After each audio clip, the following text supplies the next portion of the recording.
Ons hulp is in die naam van die Here, wat hemel en aarde gemaak het. Genade en vrede vir julle, van hom wat is en wat was en wat kom, en van die 7 geeste voor sy troon, en van Jesus Christus, die betroubare getuie, die eerstgeborene wat uit die dood opgestaan het, die heerser oor die konings van die aarde. Amen. Ja, julle het, miskien van julle het miskien gesien, die tema van vandag se preek is, wat maak 'n kerk groot? Is eintlik 'n beperkte vertaling. Die Engels was oorspronklik, what makes a church great? En great is 'n bietjie wyeer betekenis as wat maak 'n kerk groot, en natuurlik, wat bedoel ons, wat maak 'n kerk groot in die oë van die Here? Ek het die preek vir die eerste keer gehoor, julle het al gehoor van ons konferensie wat ons bywoon. Het was David Jones wat die preek gelewer het van Wallis, 'n gereformeerde predikant wat in Wallis sy teologiese opleiding gehad het, en op daai stadium was hy predikant in Hobart in Tasmanië. En hierdie preek het regtig 'n indruk op my gemaak. Klomp nuwe gedagtes wat weer hier uitgekom het. Ons lees 'n paar die teksgedeeltes, Handelinge 4, vers 32 tot 37, en dan nog 'n gedeelte uit Handelinge 5. Die menigte wat gelowig geword het, dit was nou met die uitstorting van die Heilige Gees, né? Daar was Jesus se kruisiging, opstanding, hemelvaart en toe die Pinkster, en hier is toe nou die eerste gemeente in Jerusalem. En daar was 'n paar gedagtes wat betekenis het. Die menigte wat gelowig geword het, was een van hart en siel, en niemand het na enige van sy besittings as sy eie verwys nie. Maar hulle het alles gemeenskaplik besit. Die apostels het ook kragtig getuig oor die opstanding van die Here Jesus, en groot genade het oor hulle almal gekom. Daar was inderdaad niemand onder hulle wat gebrek gely het nie, aangesien almal wat grond of huise besit het, dit verkoop het en die opbrengs van die verkope gebring en aan die voete van die apostels neergelê het. En aan elkeen is dan uitgedeel in ooreenstemming met wat hy nodig gehad het. Josef, 'n Lewiet afkomstig uit Siprus, wat by die apostels die bynaam Barnabas gekry het, as dit vertaal word beteken dit seun van vertroosting, het 'n stuk grond besit en dit verkoop en die geld gebring en aan die voete van die apostels neergelê. Handelinge 5, 1 tot 6, het volg onmiddellik in die volgende teksvers. 'n man met die naam Ananias het saam met sy vrou Safira 'n stuk grond verkoop, maar hy het met sy vrou se medewete van die geld vir homself teruggehou en net 'n gedeelte gebring en aan die voete van die apostels neergelê. Petrus het toe gesê, Ananias, waarom het Satan jou hart vervul, sodat jy vir die Heilige Gees gelieg en vir jouself van die geld vir die grond teruggehou het? Toe dit onverkoop bly lê het, was dit nie joune nie, en toe dit verkoop is, was die geld nie tot jou beskikking nie. Waarom het jy hierdie daad in jou hart bedink? Jy het nie vir mense gelieg nie, maar vir God. By die aanhoor van hierdie woorde het Ananias in mekaar gesak en gesterf, en groot vrees het almal oorval wat hiervan gehoor het. Julle hoor steeds hierdie groot in getuienis, groot genade, groot vrees. Ons gaan nou na Handelinge 5 vers 17 toe, ons lees daar tot vers 42. Maar die hoofpriester het opgestaan en al sy ondersteuners, die party van die Sadduseërs, het vol naaiwer die apostels gevange laat neem en hulle in die openbare tronk laat gooi. Maar 'n engel van die Here het in die nag die tronkdeure oopgemaak, hulle uitgelei en gesê, gaan staan in die tempelterrein en verkondig aan die volk die volle boodskap van hierdie lewe. Hulle het gehoor gegee en teen ongeveer dagbreek die tempelterrein binne gegaan en die mense onderrig. Toe die hoofpriester en sy ondersteuners opdaag, het hulle die Sanhedrin, die hele raad van familiehoofde van Israel, ontbied en die apostels by die tronk laat haal. Hulle staan nou daar, né? Hulle staan in preek, maar hierdie groep mense wil nou die apostels by die tronk gaan laat haal. So, maar toe die dienaars daar aankom, het hulle nie in die tronk gekry nie. Hulle het teruggegaan en berig, ons het die tronk sorgvuldig toegesluit gevind met die wagte wat voor die deure staan, maar nadat ons oopgesluit het, het ons niemand daar binne gevind nie. Toe die bevelvoerder van die tempelwag en die leierpriesters hierdie woorde hoor, was hulle daaroor verward, oor wat dit kon beteken. Maar iemand het hulle kom inlig, kyk, die manne wat julle in die tronk laat gooi het, staan die volk op die tempelterrein en onderrig. Die bevelvoerder en die dienaars het hulle toe gaan haal sonder geweld, omdat hulle bang was dat hulle deur die volk gestenig sou word. Hulle bring toe die apostels en laat hulle voor die Sanhedrin staan. Die hoofpriester het hulle begin ondervra. Het ons julle nie ten strengste verbied om in hierdie naam te leer nie? En kyk, julle het julle leer deur die hele Jerusalem versprei. En julle wil die bloed van hierdie man op ons bring. Julle onthou nog, né? By die kruisiging, toe Pontius Pilatus gevra het, wie wil julle kruisig? Wie moet vrygelaat word? En toe die volk geskreeu, laat sy bloed oor ons kom. Né? Nou is hierdie mense, die plaaslike regering is ontsteld. En julle wil die bloed van hierdie man op ons bring.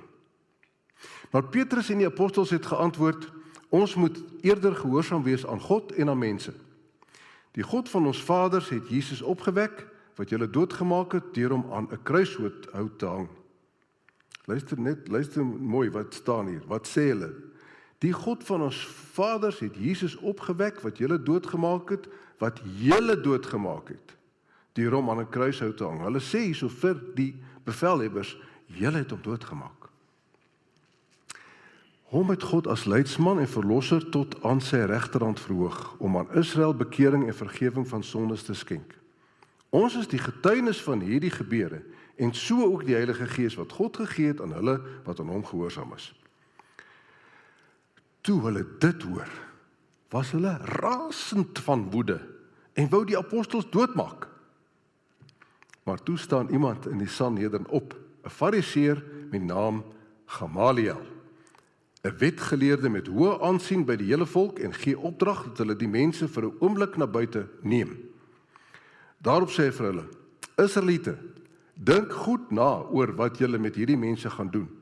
Want 'n ruk gelede het Teudas opgestaan en daarop aanspraak gemaak dat hy iets besonders is. En ongeveer 400 manne het by hom aangesluit. Hy is doodgemaak. En almal wat na hom geluister het, is uitmekaar gejaag en het in die niet verdwyn. Na hom het Judas die Galileër in die dae van die volkstelling na vore getree en die volk agter hom aan tot opstand aangehits.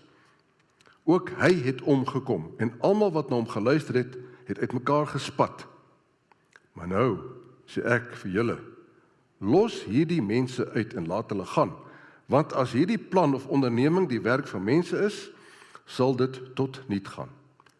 Maar as dit van God afkom, sal julle hulle nie kan keer nie.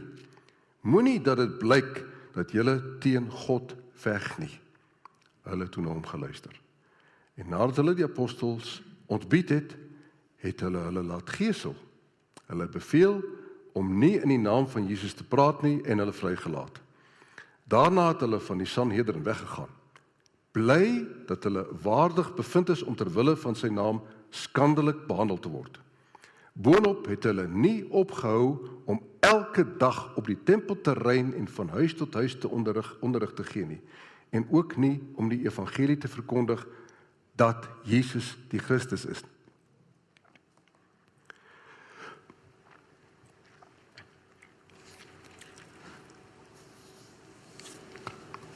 Daar was 'n Presbyteriaanse dominee, Jack Miller, wat praktiese teologie by die Westminster Teologiese Skool gedoseer het. Hy het 'n boek geskryf, Outgrowing the Ingrown Church. Hy het op 'n tyd het hy 'n evangeliese uitreik in Pennsylvania gelei.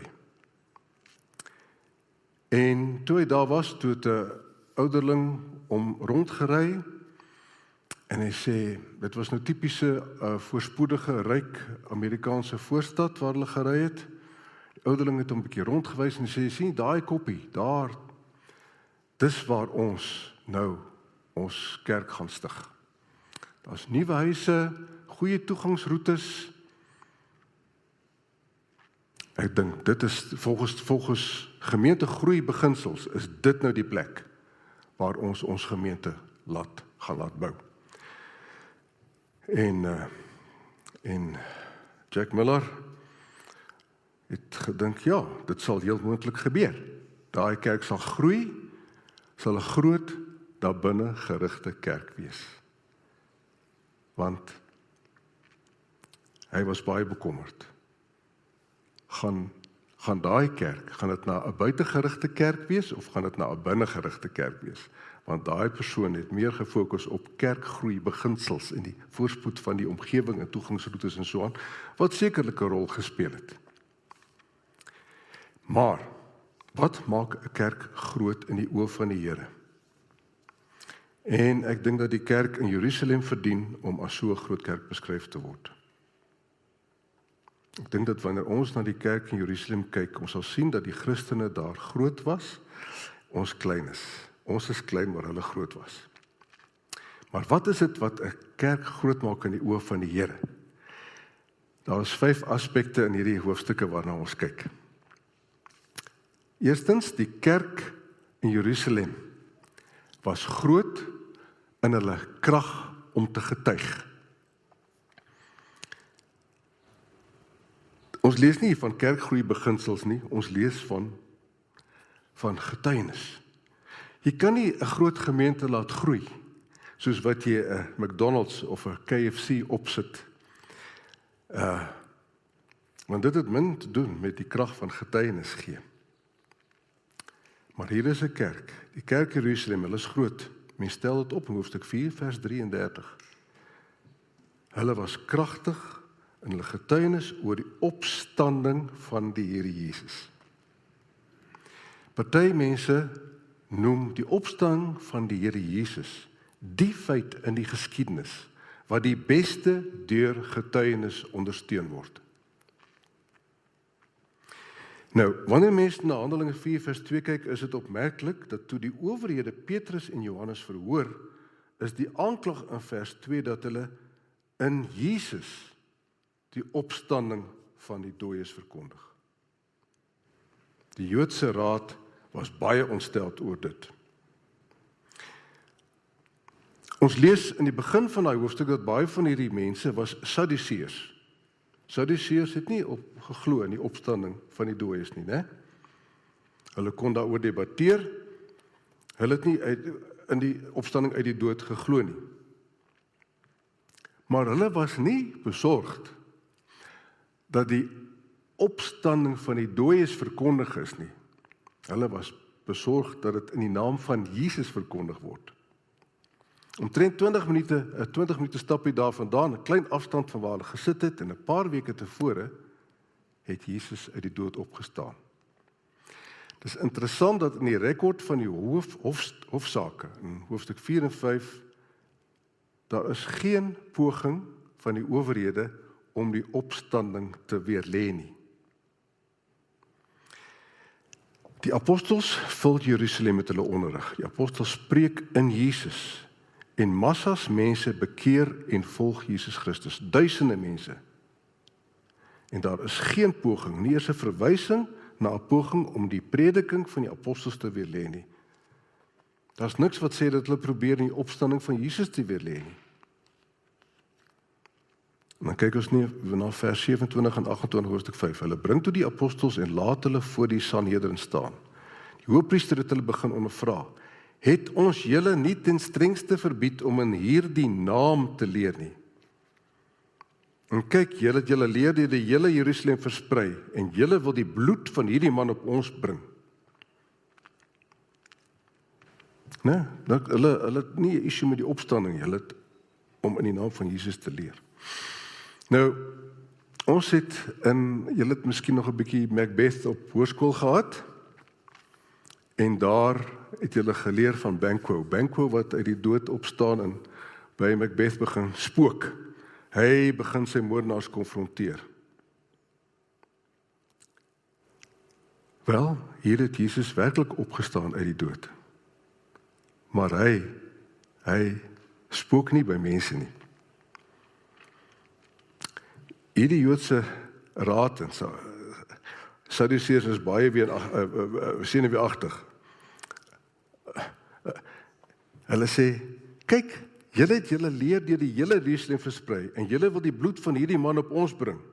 Hulle was senuweeagtig, want op elke straathoek van Jerusalem word daar gefluister dat Jesus lewe, dat die man wat hulle gedood het, teruggekom het uit die dood. Nie op 'n spookagtige manier soos Banquo se spook nie. Mense het met hom gepraat, selfs ontbyt met hom gehad. En nou, verkondig die apostels, is hy in 'n plek van mag. Die God van ons vaders het Jesus opgewek. Hom wat julle doodgemaak het, deur hom aan 'n kruishout te hang. Hom het God as leidsman en verlosser tot aan sy regterhand verhoog, om aan Israel bekering en vergewing van sondes te skenk. Ons is die getuienis van hierdie gebeure, en so ook die Heilige Gees wat God gegee het aan hulle wat aan hom gehoorsaam is. Julle het hom doodgemaak, maar God het hom opgerig, en ons is getuies. Die slagoffer het die regter geword, en ons is die jury, 12 eerlike mans. En ons eenstemmige uitspraak en die Heilige Gees stem met ons saam dat julle skuldig is. Dis kragtige prediking, nie waar nie? Jy neem jou lewe in jou hande wanneer jy op hierdie manier met die owerhede praat. Maar God wil nie wraak hê nie. Hy wil bekering hê. En as jy dit nie in jou hart kan vind om te erken dat jy oor Jesus verkeerd was nie, as jy dit nie in jou hart kan vind om te bekeer nie, wel, God sal selfs dit aan jou gee, want God het hom tot die hoogste plek in die heelal verhef, sodat hy bekering kan gee. Dis 'n vrye geskenk van genade. Jy hoef dit nie in jouself uit te werk nie. Hy is terug van die dooies, die man wat julle vermoor het, maar hy is nie terug om by julle te spook nie, hy is terug om julle te genees. Hy probeer nie wraak neem nie. Hy roep vir bekering. Dis 'n besonderse boodskap, nie waar nie. Nou, Augustinus, julle onthou, Augustinus die groot kerkvader het gesê, God beloof nie 'n môre vir jou getalm nie. Bedoelende, moenie na môre uitstel wat jy vandag moet doen nie. God beloof nie 'n nuwe dag vir jou getalm nie, maar hy beloof vergifnis vir jou bekering. Dis die boodskap wat aan die mense in Jerusalem gerig is. 'n Paar weke na die kruis, aan presies dieselfde Sanhedrin, dieselfde mense wat vir Jesus se dood verantwoordelik was. Dis 'n vol en vrye vergifnis vir jou. En dis dieselfde boodskap wat die kerk vandag moet verkondig. Ons moet nie mense vra om Jesus te beoordeel nie. Daar is heelwat van hierdie prediking rondom ons vandag. Ons moet mense inlig dat Jesus oor hulle gaan regspreek. Dis die boodskap. Dis die boodskap van die opstanding. En hulle sê vir die Joodse raad, julle het gedink, julle weet alles van Jesus en besluit om van hom ontslae te raak, en julle was verkeerd. God het daardie besluit omgekeer. God het hom uit die dood opgewek en hom verhoog tot die hoogste plek in die heelal. Ek is nie hier vandag nie, vriend, om jou uit te nooi, indien jy nie 'n Christen is nie, om Christus te beoordeel en te besluit of jy Christus in jou lewe wil hê nie. Ek is hier om vir jou te sê, dat Jesus eendag oor jou gaan regspreek. Dit is die boodskap wat hierdie mense verkondig het. En 'n kerk is slegs groot indien dit daardie boodskap verkondig. Met groot krag het hulle voortgegaan om te getuig van die opstanding van Jesus. Om te getuig is nie net om jou eie storie te vertel nie, né? Ons moet elkeen maar ons eie storie hê van hoe Jesus in ons lewe lewendig is en werk en hoe ons daaglikse bekering in werk. Maar dit gaan nie net oor ons eie storie, wanneer ons eie storie vertel, dan moet ons vertel van ons Here Jesus, die opgestane Heer, en ons preek bekering, kom tot God, kom tot Christus. So, die eerste gedagte is, hierdie kerk was groot in sy krag om te getuig. 'n tweede ding wat mense opmerk nou, is hulle was groot in hulle lewenstyl. Met groot krag, so word vertel, het die apostels voortgegaan om te getuig van die opstanding van die Here Jesus en groot genade het oor hulle almal gekom.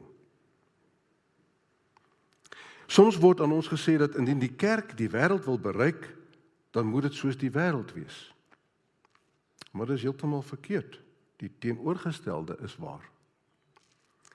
Wanneer die kerk waar en eerlik is, wanneer die kerk heeltemal anders as die wêreld is, dan is dit die meeste suksesvol om die wêreld te bereik. Mense sien dit baie kragtig in hierdie hoofstuk, nie waar nie? Ons lees in hoofstuk 5 vers 13, niemand het dit gewaag om by die gelowiges aan te sluit nie, en tog het die volk hoë agting vir hulle gehad.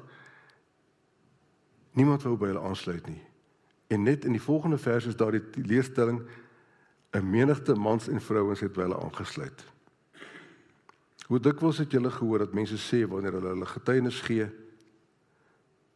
dis nogal 'n algemene ding wanneer mense getuig dat hulle sê dat hulle Christene geword het, dat hulle iets in iemand anders se lewe gesien het wat hulle nie het nie. Daar's 'n groot genade in daardie persoon se lewe. En daar was groot genade, lees ons in die hoofstuk, in hierdie kerk. In so 'n mate dat die wêreld beide daarin aangetrek en ook afgestoot was. Beide op dieselfde tyd, aangetrek en afgestoot. Dis hoe dit in 'n gesonde kerk moet wees. Daar is iets wat so aantreklik is in die kerk. John Stott skryf in sy boek dat die kerk God se alternatiewe gemeenskap is. Ons het al met baie sosiale strukture en eksperimente gewerk. Ons het self iets hier van apartheid ervaar. En ons lees ook van die marxisme. Nou eerstens, die kerk is God se alternatiewe gemeenskap. Kyk hoe hierdie mense saamgeleef het. Die gelowiges was een van hart en siel. Niemand het na enige van sy besitting as sy eie verwys nie, maar het alles gemeenskaplik besit. Daar was inderdaad niemand onder hulle wat gebrek gely het nie, aangesien almal wat grond of huise besit het, dit verkoop het en die opbrengs van die verkope gebring en aan die voete van die apostels neergelê het. En aan elkeen is dan uitgedeel in ooreenstemming met wat hy nodig gehad het. Onthou julle nog die dae van julle sal miskien onthou van die wat 'n bietjie ouer is, toe ons nog sterk teen die kommuniste gebaklei het in die ou Suid-Afrika. Wat was die beginsel van die kommunisme wat Karl Marx opgerig het? Aan elkeen volgens sy vermoë, van elkeen volgens sy vermoë, aan elkeen volgens sy behoefte. So, hier het ons iets soortgelyks. Hou net daai gedagte vas. Onthou julle nog daai gedeelte in Matteus waar Johannes die Doper in die gevangenis is en wat wonder of Jesus die Messias is. En hy vra, is u die Messias? Het ons dalk die verkeerde man? En ons onthou Jesus se antwoord. Blindes sien weer en verlamdes loop, melaatses word gereinig. Hierdie belangrike res van die sin. En aan armes word die goeie boodskap verkondig. En nou, in Jerusalem is daar 'n gemeenskap van mense en daar is niemand in die gemeenskap in nood nie. Is dit nie goeie nuus vir die armes nie? Hier is 'n gemeenskap wat vir mekaar omgee. mense wie se selfsug verwyder of hanteer is. Barnabas verkoop sy eiendom in Siprus en bring die opbrengs na die apostels se voete, om dit vir die behoeftes van die armes te versprei. Ons lees groot genade was op hulle. Dis bonatuurlik. Hier is nie die oprigting van een of ander welsynstaat nie. Dis die rede hoekom die welsynstaat of die kommunismes nie werk nie. Dis vanweë die menslike natuur. Dit moet met 'n geweerloop afgedwing word. Maar die evangelie verander die menslike natuur. Die genade van God het in Jerusalem verskyn. In hierdie gemeenskap van gelowiges, die groot genade was op hulle.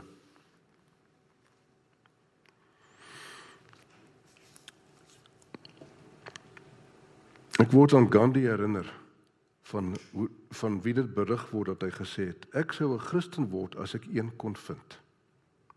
Gandhi was 'n groot bewonderaar van die Here Jesus. Maar hy was nie 'n Christen nie. Hy het gesê, ek sou 'n Christen word as hy een kon vind. Wel, ons weet, in Jerusalem was dit nie 'n probleem nie. Daar was baie Christene. Jy het nie gesukkel om daar Christene te vind nie. Hulle was oralste. Jesus het die toneel gevul. Jesus het Jerusalem met sy onderrig gevul. Die Christene in Jerusalem was hoogs hoorbaar en pragtig sigbaar. Daar was groot genade op hulle. Hulle het met groot krag getuig. Hulle was groot in hulle getuienislewering. Tweede punt was dan, hulle was groot in hulle leefstyl. Nou, derdens kom ons by groot vrees het hulle oorval. Groot vrees was 'n kenmerk van die beweging van die Gees in Jerusalem. Kyk byvoorbeeld na hoofstuk 5 vers 5. By die aanhoor van hierdie woorde het Ananias in mekaar gesak en gesterf. En groot vrees het almal oorval wat hiervan gehoor het. Van die res van die volk het niemand dit egter gewaag om by die gelowiges aan te sluit nie, alhoewel die volk hoë agting vir hulle gehad het. Tog is baie mense wat in die Here glo al gaande by hulle getal gevoeg, 'n menigte mans en vroue. Nou, daar is baie min van dit in die kerk vandag. Die kerk van vandag is soekersensitief en gebruikersvriendelik en buig agteroor om niemand aanstoot te gee nie. Nou, moet my nie verkeerd verstaan nie. Ek volg die apostel Paulus wat gesê het dat hy bereid was om alles vir alle mense te wees, sodat hy op elke moontlike manier mense kon bereik. Ek dink ons kan as gereformeerde Christene iets van hierdie denke toepas.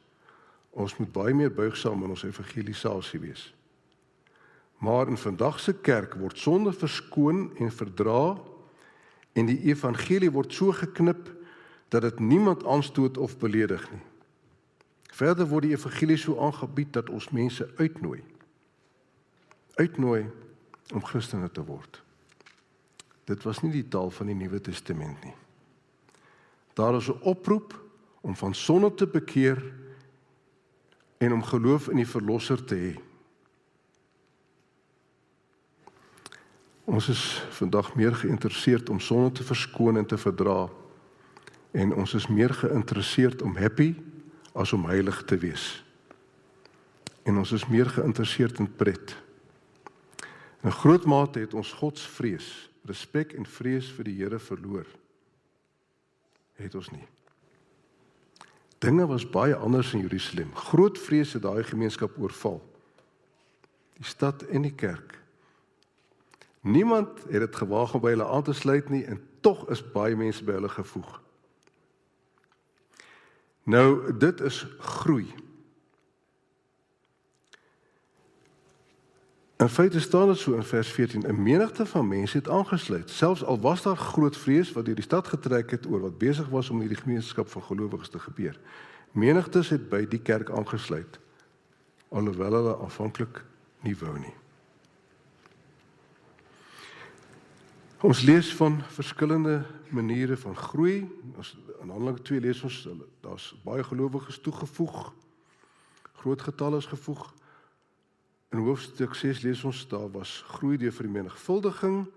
Hoofstuk 8 kry ons groei deur verdeling, want die apostels is vervolg, hulle is versprei in Israel en in die buiteland. Maar groei gebeur ook deur aftrekking, dat het hier gebeur. Ananias is uit hulle midde weggeneem, en daarna, as jy dit lees, sy vrou ook. Deur vrees het 'n rol gespeel om mense na die gemeente toe aan te trek. Maar daar was nog 'n boodskap hier oor Ananias. Hy en sy vrou wou die reputasie hê is dat hulle vrygewige Christene is, en tegelykertyd wou hulle aan hulle geld vashou. Dis wat hulle wou hê. En hulle was jaloers. Ek dink hulle het Barnabas beny. Barnabas word net die vorige hoofstuk 4 genoem. Hy het in Jerusalem die reputasie van 'n vrygewige man gehad.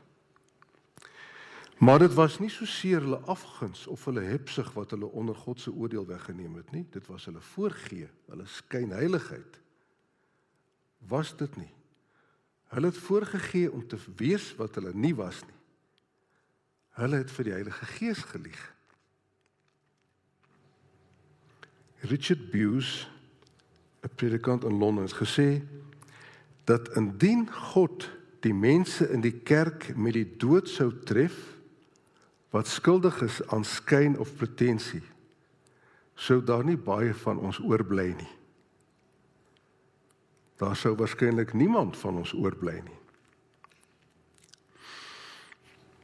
Hy en Richard Bewes gebruik ook hierdie vergelyking. Hy sê daar was hierdie familie in Switserland.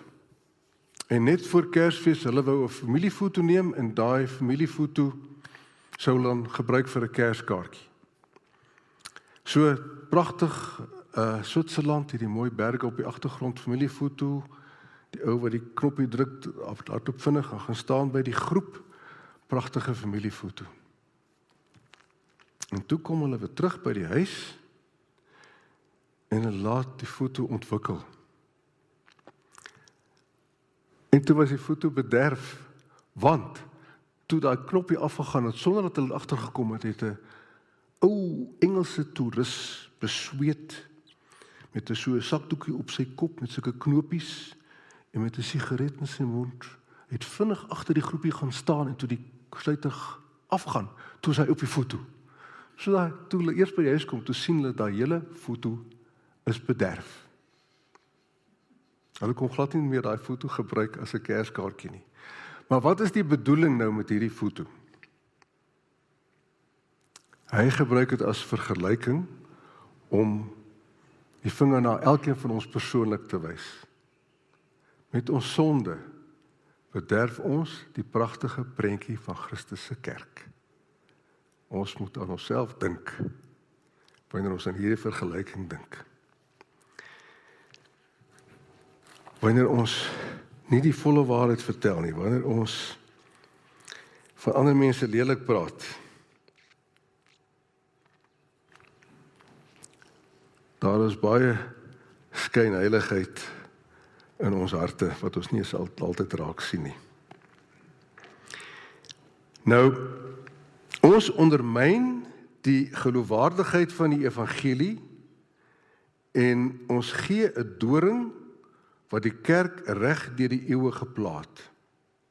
Julle hoor baie wat mense sê, ek gaan nie by daai kerk aansluit nie, hulle is almal 'n klomp skynheiliges. Jy sien, die wêreld word nie ontstel om te vind dat Christene foute het nie. Maar die wêreld word wel ontstel om Christene met foute te vind wat as vroom frikkies paradeer. Hulle wat hulle heiliger voordoen as wat hulle is. God sal nie toelaat dat sy kerk verskeur word nie, ons weet dit, deur sondige mense nie. Hy bly getrou en hou sy kerk in stand. Nou, in Handelinge lees jy, hulle het 'n man genees wat sy hele lewe lank verlam was. Dit was 'n wonderwerk, maar daar was baie verlamde mense in Jerusalem en daar word net aangedui van hierdie een man wat genees is. En dit wys na die laaste dag wanneer alles herstel gaan word. En ons sal elkeen, ons weet van die koring en die onkruid wat geskei gaan word. Op die oomblik groei die onkruid saam met die koring, maar eendag sal dit nie meer so wees nie. Elkeen sal volgens sy werke beoordeel word.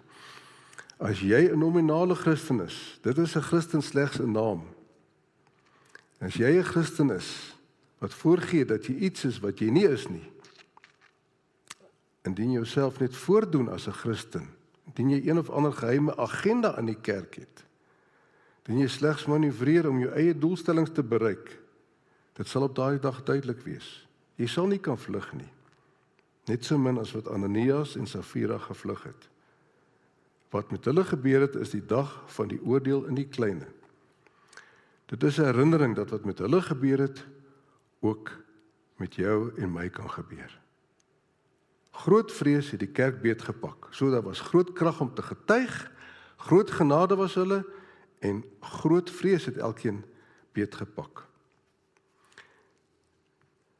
En vierdens was daar groot teenstand.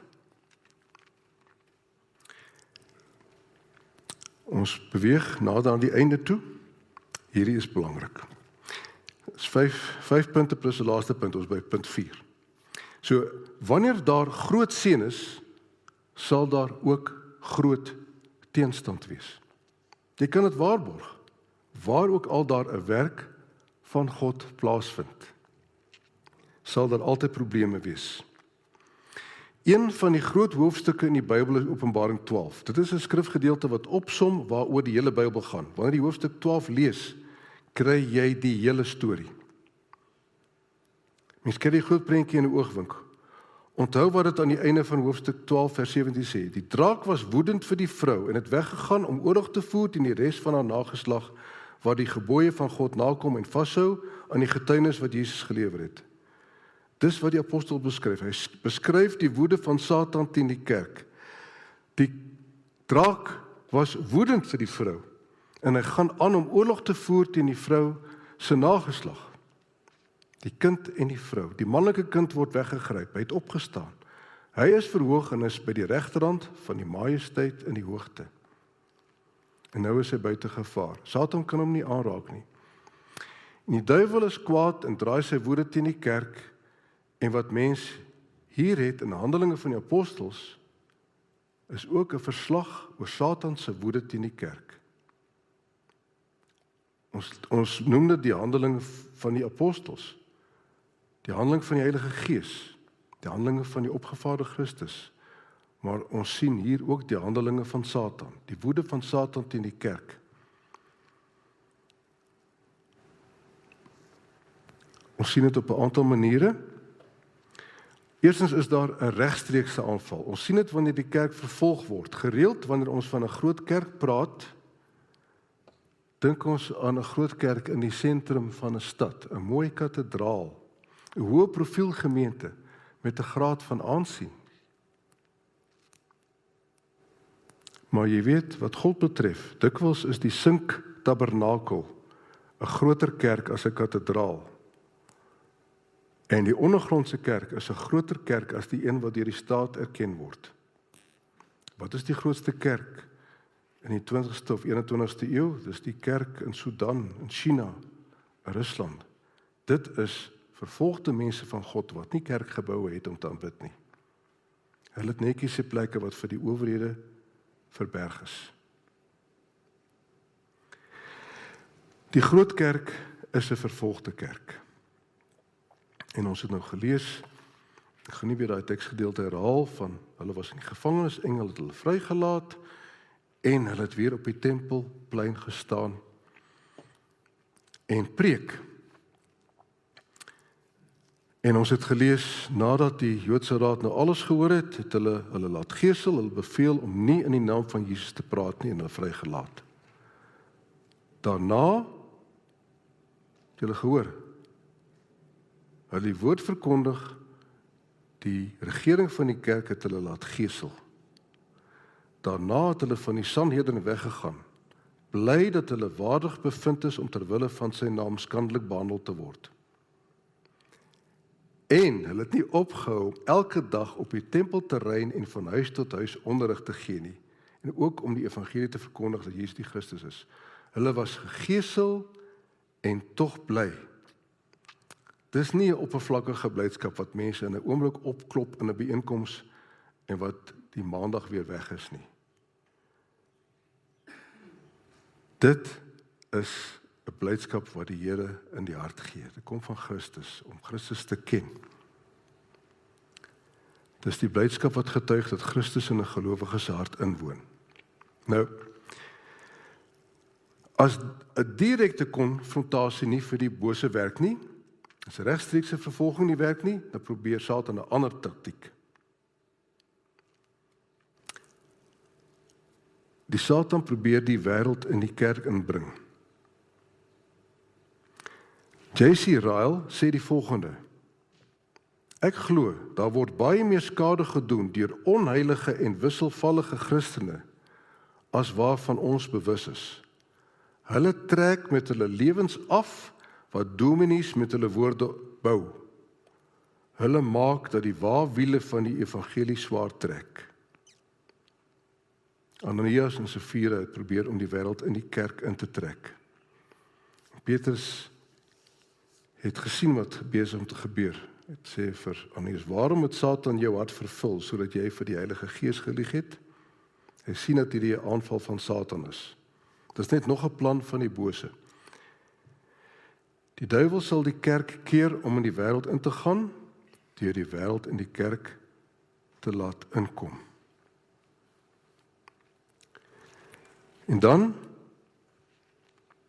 as direkte konfrontasie en infiltrasie nie werk nie, dan gebruik die Satan nog 'n manier.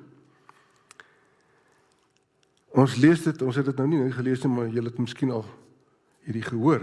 Handelinge 6 vers 1 en 4. Onthou julle, ons het in die begin gelees dat niemand in die gemeente het gebrek gely nie. Maar in Handelinge 6 lees ons: in die dae, toe die aantal disippels al meer geword het, het 'n gemor onder die Helleniste teen die Hebreërs ontstaan omdat hulle weduwees in die daaglikse versorging oor die geloof gesien word. So daar was mense wat swaar gekry het in daardie nuwe gemeente. Maar hulle los dit nie net nie.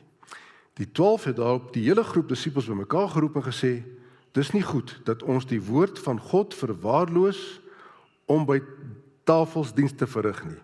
Broers, soek dan 7 mans onder julle van goeie getuienis en vol van die Gees en wysheid wat ons vir hierdie taak kan aanstel.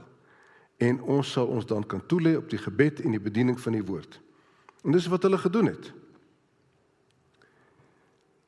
Die woord van God het versprei en die aantal disippels in Jerusalem het aansienlik vermeerder en 'n groot menigte priesters het aan die geloof, groot aantal priesters het aan die geloof gehoorsaam geword.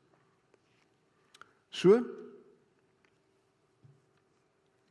ons het hier van 3 metodes van Satan gelees en hoe die disippels dit hanteer en dan was hier 'n opmerking van Dominee Jones wat interessant is. Die apostels het gevoel hulle wil nie by tafel sit en bedien nie.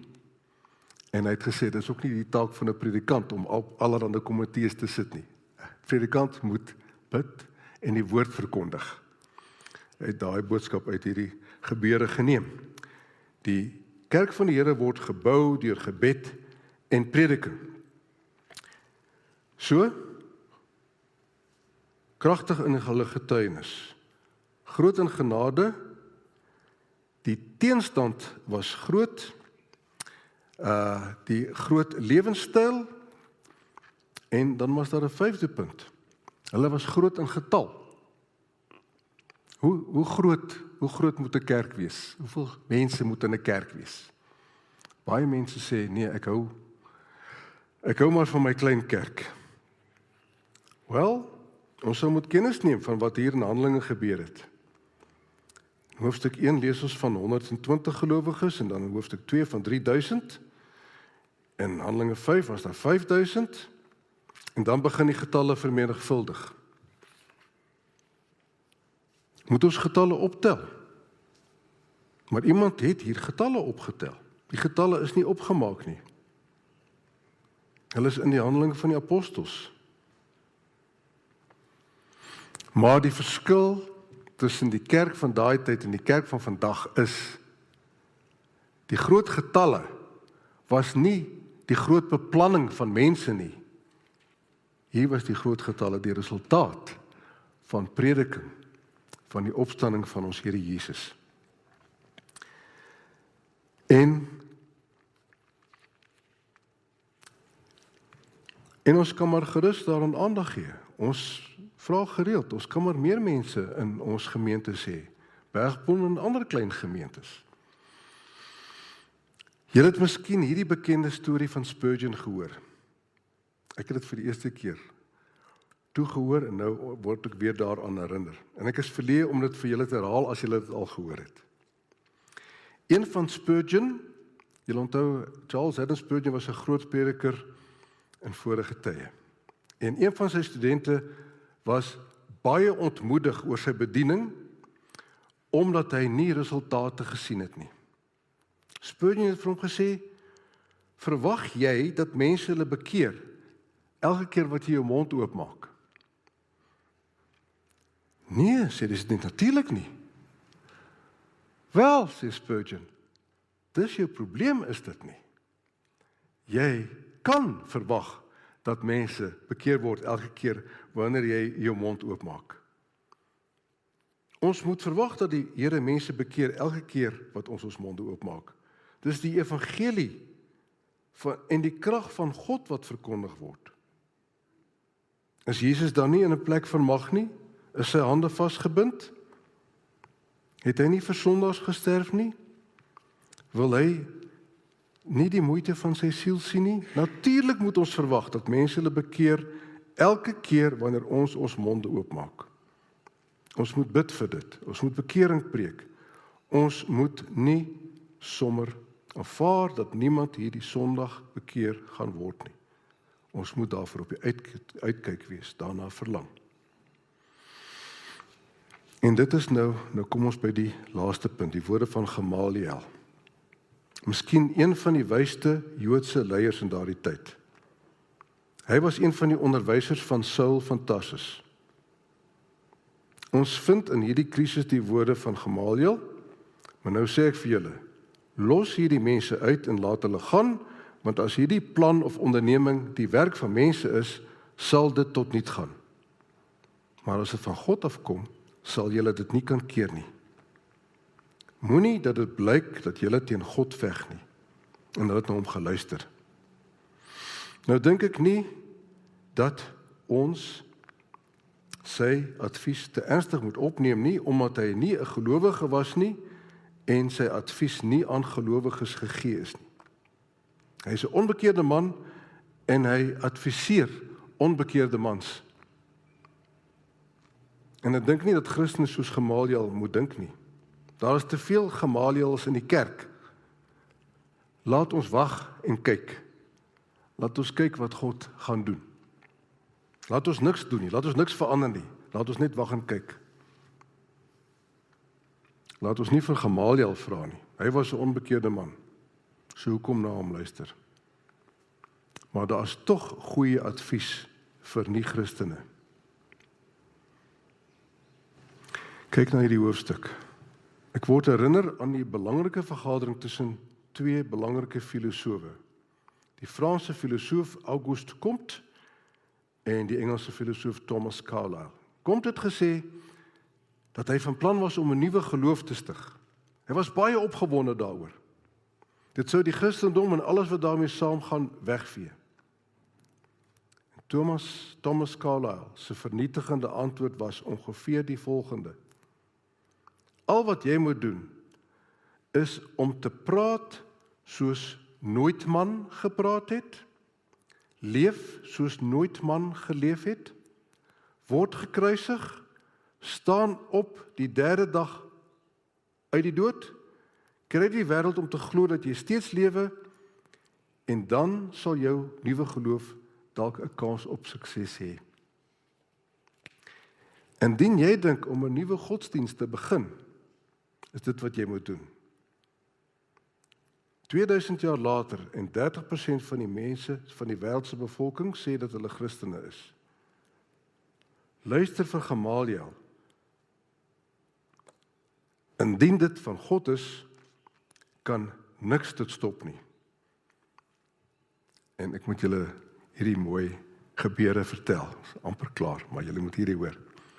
Miskien het julle dit al gehoor. In Tsjechoslowakye in die dae nog van die Eystergordyn, toe baie lande in Oos-Europa nog sterk onder die invloed van die kommuniste was. In Tsjechoslowakye was daar die dosent, wat ook 'n lid van die Russiese Kommunistiese Party was, wat 'n volgepakte saal toegespreek het, oor die opstanding van die Here Jesus Christus. Hy het lank gepraat, om die opstanding van Jesus Christus te diskrediteer, om dit te ontken. Aan die einde van die baie lang aanbieding, het 'n ortodokse priester ooreengekom en gevra, of hy net 'n paar oomblikke mocht hê om te antwoord. Ja, sê hulle, jy het 5 minute. Hy het gesê, nee, is oké. Ek het nie 5 minute nodig nie, net 5 sekondes. Hy het omgedraai, hy het die magtige menigte toegekyk en gesê, Christus het opgestaan. En daai ontsaglike menigte het opgestaan en gesê, Christus het opgestaan, hy het waarlik opgestaan. Dit getuig dat Christus lewe en sy kerk word gebou, ten spyte van alle pogings van die duiwel. Gamaliel het gesê, wel, as dit van God is, dan kan ons dit nie stop nie. En ek sê vir julle wat nie Christene is nie, julle is dalk nog besig om dinge op te weeg, om daaroor na te dink. Neem Gamaliel se advies, maar moenie doen wat hy gedoen het nie, naamlik om op die draad te sit. Neem sy advies, kyk na die getuienis. G.K. Chester het gesê, an open mind is not an empty mind. 'n onbevooroordeelde mening is nie 'n leë een nie. Hy het gesê, 'n open mind is soos 'n oop mond. Jy maak jou mening oop soos wat jy jou mond oopmaak, om dit weer toe te maak op iets wat solied is. Daar is te veel mense met 'n open mind. As jy trots is op jou open mind, maak seker dat jy aan die waarheid vasbyt, die getuienis, die feite, ondersoek die getuienis. Jesus Christus het uit die dood opgestaan, die feit in die geskiedenis waaroor die beste getuienis bestaan. Sommige van julle lewe asof dit nooit gebeur het nie. En daar is een ding wat jy moet doen, erken dat jy verkeerd is, bekeer, draai na Jesus en hy sal jou sondes vergewe. Hy sal tye van verkwikking stuur, soos wat jy nooit geweet het nie. En hy sal eendag terugkom, nie om oor jou reg te spreek en jou te veroordeel nie, maar om alle dinge te herstel. En dit is wat 'n kerk groot maak, om die boodskap van bekering en van die opstaande Christus te verkondig. Amen. Kom ons bid vir die genade van die Here. Mag die genade van ons Here Jesus Christus, die liefde van God die Vader, die gemeenskap van die Heilige Gees met ons almal wees. Amen.